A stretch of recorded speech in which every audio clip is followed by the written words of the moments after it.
Hello mga kalabs! Kumusta po kayo? Eto nga at nagluluto na nga din po si mama ng pang-almusal namin. Itlog at saka tuyo po pala itong piniprito niya. Gumawa rin po pala siya nitong pipino. Masarap nga din daw po kasi itong isabay sa tuyo.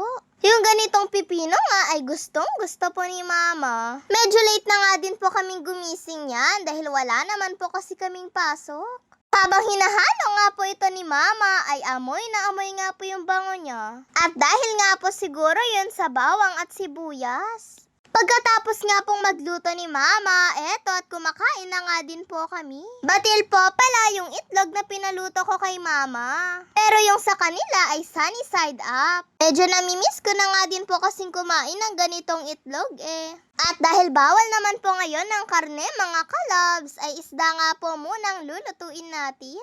At eto po palang hito. At si nanay po pala yung magluluto nito mga kalabs. Siya na rin po pala yung naglinis po dyan.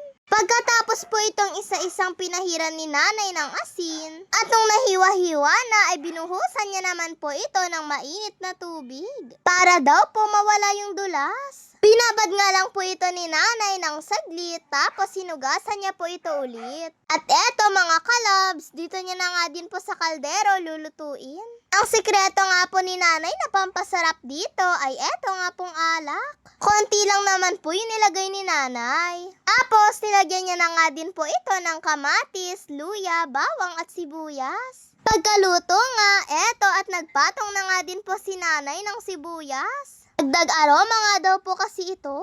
Pagkaluto po ay naglagay na rin po si nanay ng mga isda sa isang plato para po sa amin. Napakasipag po talaga ni nanay sa pagluluto ng ganito. At isa pa, gustong gusto nga din po kasi ito ni kuya. Gusto nga din daw po kasi ni mama na si nanay daw po yung magluto nito dahil masarap nga daw po si nanay na magluto. Kaya kapag nga po may mga ganitong isda ay si nanay po talaga yung nagluluto.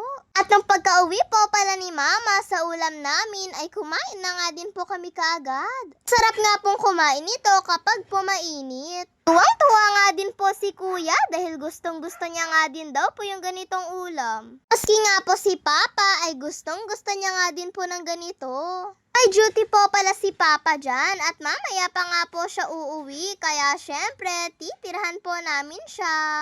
Pag-uwi po kasi ni papa galing ng duty ay kakain nga po ulit siya. Sa sobrang pagod po kasi ni papa pag-uwi galing ng duty ay talaga pong napapakain nga po siya. Masarap nga din po yung sabaw nito. At kahit sabaw nga lang po yung iulam mo dito ay talagang masosolve ka na po mga kalabs. At mapaparami ka pa nga po ng kanin. Ang maganda nga din po sa isda na to ay mabilis nga lang din po siyang kainin dahil wala nga din po siyang masyadong tinik. Sabi ko nga po kay mama, sana sa susunod na mag-ulam po ulit kami ng ganito ay yung inihaw naman po. Gusto ko rin po kasing matikman yung inihaw na hito eh. Yun lang po mga kalabs. Maraming salamat po sa panonood ninyo.